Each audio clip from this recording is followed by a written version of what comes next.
Dominic and the ladies പേഴ്സിന്റെ trailer റിലീസായിട്ട് 2 ദിവസമായി. ഒരുപാട് പേര് റിയാക്ഷൻ ചെയ്തു. അപ്പം ഞാനും കരുതി റിയാക്ഷൻ ചെയ്തേക്കാമെന്ന്. അത് ഏകദേശം 13 ലക്ഷം പേര് 1 മില്യൻ്റെ മേലെ പേര് കണ്ടു കഴിഞ്ഞു. ഒരു ചെറിയ സാധാരണ ഒരു വെറൈറ്റി ടീസറാണ്. ട്രailer ഇനി വരാൻ നിൽക്കുകയാണ്. ആദ്യം ടീസർ വരും, പിന്നെ ട്രailer വരും, പിന്നെയാണ് പടം റിലീസാവുക.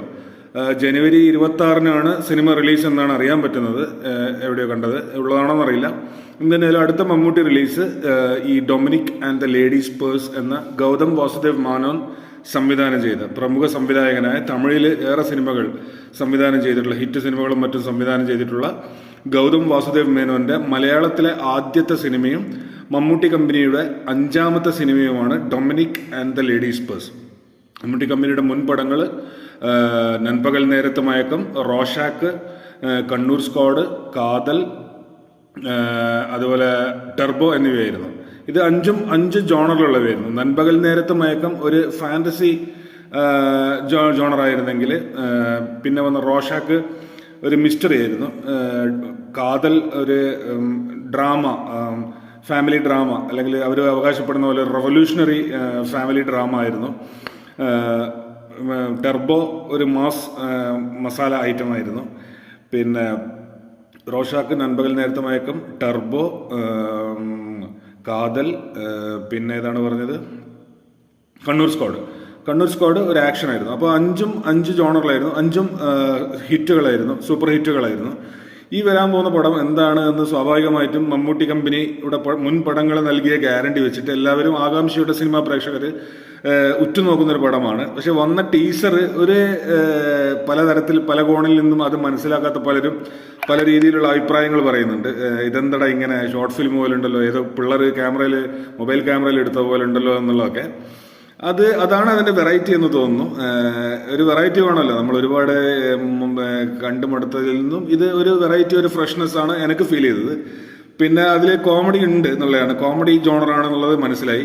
അതും കുറ്റാന്വേഷണവും കോമഡിയും കലർത്തിയിട്ടുള്ളൊരു സംഭവം. നമ്മൾ പണ്ട് മോഹൻലാലും ശ്രീനിവാസനൊക്കെ ഡിറ്റക്റ്റീവായിട്ട് പിന്നെ ഒരുപാട് കേസന്വേഷിച്ച് നടന്ന പടങ്ങൾ നമ്മൾ കണ്ടാണ്, വളരെ രസികനായ. അതുപോലെ മമ്മൂട്ടിയും ഗോകുൽ സുരേഷും കൂടി പിന്നെ ഒരു കുറ്റാന്വേഷണം തമാശയിലൂടെ കലർത്തിയിട്ട് അവതരിപ്പിക്കുമ്പോൾ അതെന്തായാലും നല്ല രസമായിരിക്കുമെന്ന് തോന്നുന്നു. അവർ രണ്ടുപേരും ഒന്നിച്ച് ത്രൂ ഔട്ട് കാണാനും നല്ല രസമായിരിക്കും. പിന്നെ ഗൗതം വാസുദേവ് മേനോന്റെ ഡയറക്ഷൻ. അപ്പോൾ ഇതിലിങ്ങനെ ആക്ഷൻ ഇങ്ങനെ ചെയ്യണം എന്നൊക്കെ പറഞ്ഞു കൊടുക്കുന്നുണ്ടെങ്കിലും അതിലെന്തോ ഒരു കള്ളക്കളി ഉണ്ട് എന്നുള്ളത് നമ്മൾ ടീസർ കാണുമ്പോൾ മനസ്സിലാകുന്നുണ്ട്. അപ്പോൾ അന്ന് നിങ്ങളുടെ വീട്ടിൽ വന്നപ്പോൾ ഇതുപോലെ തന്നെയാണോ ചെയ്തതെന്ന് ഗോകുൽ സുരേഷ് ചോദിക്കുമ്പോൾ അവർ വെറും ഗുണ്ടകളല്ലടാ, ശാസ്ത്രീയമായി തല്ലൊന്നും പഠിച്ചിട്ടില്ല. പിന്നെ സർപ്രൈസും ആയിരുന്നല്ലോ. എങ്കിലും ഞാൻ മാനേജ് ചെയ്യുന്നു എന്ന് പറയുന്ന ആ രംഗത്തിലെ മമ്മൂട്ടിയുടെ കോമഡി ചെയ്യാനുള്ള കഴിവ്, മമ്മൂട്ടിയുടെ ഹേറ്റേഴ്സ് എക്കാലം പറഞ്ഞുകൊണ്ട് നടന്നിരുന്ന കാര്യമാണ് മമ്മൂട്ടി കോമഡി ചെയ്യാൻ കഴിവില്ലാത്ത നടനാണ് എന്നുള്ളത്. പക്ഷേ മുൻകാലത്തെ മമ്മൂട്ടി നല്ല രസികനായിട്ട് കോമഡി അവതരിപ്പിക്കുന്നു മാത്രമല്ല, ലൈഫിലും ഇന്റർവ്യൂസിലൊക്കെ കോമഡി പൊട്ടിക്കാൻ കഴിവുള്ള ആളാണ്, നല്ല ഹ്യൂമർ സെൻസ് ഉള്ള ആളാണ്. മമ്മൂട്ടിയുടെ എൻ്റെ ഫേവറേറ്റ് കോമഡി പടങ്ങൾ പഴയ ശ്രീധരൻ്റെ 1-ാം തിരുമുറിവ്, കുട്ടേട്ടൻ പോലുള്ള പടങ്ങളാണ്. പിന്നെ സമീപകാലത്ത് ലാൽ ജോസ് ഡെബ്യൂ ചെയ്ത മറവത്തൂർ കനവ് ഒക്കെ കോമഡി ചെയ്യാൻ കഴിയുമെന്ന് തെളിയിച്ച ആൾ തന്നെയാണ് മമ്മൂട്ടി. അപ്പോൾ മമ്മൂട്ടീൻ്റെ 6ാമത്തെ പ്രൊഡക്ഷൻ മമ്മൂട്ടി കമ്പനീൻ്റെത് Dominic and the ladies purse. ഫ്ലാറ്റിൽ വെച്ച് ഒരു ലേഡീസ് പേഴ്സ് കിട്ടുന്നതാണ് ഈ കഥ എന്ന് മനസ്സിലാക്കുന്നു. മമ്മൂട്ടിക്ക് ഫ്ലാറ്റിൽ വെച്ച് ഒരു ലേഡീസ് പേഴ്സ്, ഒരു സ്ത്രീകളൊരു പേഴ്സോ വാനിറ്റി ബാഗോ എന്തോ കിട്ടുന്നു. അതിനെ ചുറ്റിപ്പറ്റി അത് അവിടെ നിന്ന് വന്നെന്നുള്ള അന്വേഷണം ആരംഭിക്കുക. അതിൻ്റെ ഒരു സംഭവമാണ് ഷെർലക് ഹോംസിൻ്റെ സ്റ്റൈലിൽ. ലോകപ്രശസ്തനായ കുറ്റാന്വേഷണകൻ ഷെർലക് ഹോംസിനും ഇതേപോലെ ഒരു ഫൈറ്റ് വരുന്നതിന് മുമ്പ് അതിൻ്റെ രീതികൾ പഠിക്കുകയും മനസ്സിലാക്കുകയും ചെയ്യുന്ന സ്റ്റൈലുണ്ടായിരുന്നു എന്നൊക്കെ മനസ്സിലാക്കാൻ പറ്റി. അപ്പോൾ ഷെർലക് ഹോംസ് സ്റ്റൈലിൽ രസികനായിട്ട് സരസനായിട്ട് നല്ല നർമ്മം ചാലിച്ച് എന്തുതന്നെയായാലും എനിക്ക് തോന്നുന്നു ചെറിയ ബഡ്ജറ്റിലെടുത്ത ഒരു പടമായിരിക്കണം ഇതൊരു. പക്ഷേ ടെർബോ പോലെയോ ഒന്നുമല്ല, ഈവൺ കണ്ണൂർ സ്ക്വാഡ് പോലെയോ അല്ല. നൻപകൽ നേരത്തെ മയക്കത്തിനൊന്നും ബഡ്ജറ്റ് കാണൂല എന്ന് തോന്നുന്നു. ഒരുപക്ഷെ കാതലിൻ്റെ ഒക്കെ ചെറിയൊരു ബഡ്ജറ്റിലെടുത്ത പടമായിരിക്കണം. അതുകൊണ്ട് അത്യാവശ്യം കുറച്ച് ഓടിയാൽ തന്നെ അത് ഹിറ്റ് അടിക്കുന്നുള്ള കാര്യം ഷുവറാണ്. പിന്നെ നന്നായിട്ട് നല്ല പോസിറ്റീവ് വരികയാണെങ്കിൽ അതൊരു സൂപ്പർ ഹിറ്റിലേക്ക് നീങ്ങും. എന്തായാലും വളരെ ആകാംക്ഷയോടെ കാത്തിരിക്കുന്നൊരു റിലീസാണ് ഈ സീസണിൽ വരാൻ പോകുന്ന ഈ Dominic and the ladies purse എന്ന മമ്മൂട്ടി കമ്പനിയുടെ പ്രൊഡക്ഷൻ മൂവി. ടീച്ചർ ഒട്ടും നിരാശപ്പെടുത്തിയില്ല എന്ന് മാത്രമല്ല അതിൻ്റെ ആ ഒരു പ്രതീക്ഷ ആ ഒരു ക്ലാസ് സാധനമാണ് പ്രതീക്ഷിക്കുന്നത്. നമ്മൾ മാസ് തെലുങ്കിലും തമിഴൊന്നും ഒക്കെ കണ്ട് കണ്ട് കണ്ട് മടുത്തിരിക്കുകയാണല്ലോ. മമ്മൂട്ടിൻ്റെയും മാസം നമ്മൾ കണ്ണൂർ സ്ക്വാഡിലും പിന്നെ ബ്രഹ്മയുഗത്തിലും ഒക്കെ കണ്ടു. അപ്പോൾ ഇതിൽ മാസല്ല, പക്ക സാധാരണക്കാരനായ കാതലിൽ കണ്ടതുപോലത്തെ ഒരു വേറൊരു സംഭവമായിരിക്കും നമ്മൾ പ്രതീക്ഷിക്കേണ്ടത് എന്ന് തോന്നുന്നു. എന്തായാലും ടീച്ചർ കണ്ടപ്പോൾ അതാണ് തോന്നിയത്.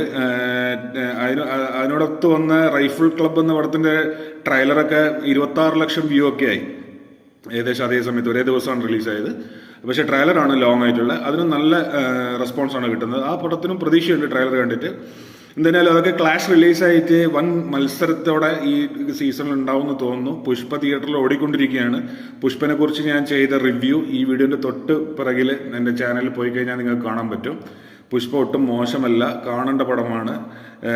ഇങ്ങനെ വലിച്ചു കീറേണ്ട പടമൊന്നുമല്ല. ലേശം അവിടെ ഇവിടെയും പ്രത്യേകിച്ചും സെക്കൻഡ് ഹാഫിൽ കുറച്ച് കുളമാക്കിയിട്ടുണ്ടെങ്കിലും മെജോറിറ്റിയും കാണേണ്ട സംഘടന രംഗങ്ങളും പാട്ടുരംഗങ്ങളും അടങ്ങിയിട്ടുള്ള ഒരു പടമാണെന്ന് പറഞ്ഞ് ഒരു 10 മിനിറ്റ് വീഡിയോ കൊണ്ട് വേണമെങ്കിൽ നിങ്ങൾക്ക് അത് കാണാവുന്നതാണ്. പിന്നെ ഇതുപോലുള്ള സിനിമാ വിശേഷങ്ങൾ ഞാൻ ചെയ്യുമ്പോൾ അത് കാണാൻ വേണ്ടി നിങ്ങൾ എൻ്റെ ചാനലിൽ ഒന്ന് സബ്സ്ക്രൈബ് ചെയ്യണം. ഈ വീഡിയോ പറ്റുവാണെങ്കിൽ ഒന്ന് ലൈക്ക് ചെയ്യണം. Dominic and the ladies purse കണ്ടു കഴിയുമ്പോൾ ഞാനിതുപോലെ റിവ്യൂ ഇടും. അതുപോലെ മറ്റ് നല്ല പടങ്ങൾ വരുമ്പോഴും അത് ചെയ്ത് റിവ്യൂ ഇടുന്നതായിരിക്കും. നിങ്ങൾക്ക് ഇതിനെക്കുറിച്ച് എന്താ പറയാനുള്ള? മമ്മൂട്ടിയുടെ കോമഡി ഫിലിംസ് നിങ്ങൾക്ക് ഏതാണ് ഏറ്റവും ഇഷ്ടപ്പെട്ടത്? ട്രെയിലർ കണ്ടപ്പോൾ, ടീസർ കണ്ടപ്പോൾ നിങ്ങൾക്ക് എന്ത് തോന്നി? പടത്തിനെ കുറിച്ച് എന്താണ് നിങ്ങളുടെ പ്രതീക്ഷകൾ? തുടങ്ങിയ കാര്യങ്ങൾ പറ്റുവാണെങ്കിൽ കമൻറ്റ് ചെയ്യണം, സബ്സ്ക്രൈബ് ചെയ്യണം. അപ്പോൾ അടുത്ത വീഡിയോയിൽ വീണ്ടും കാണാം. താങ്ക്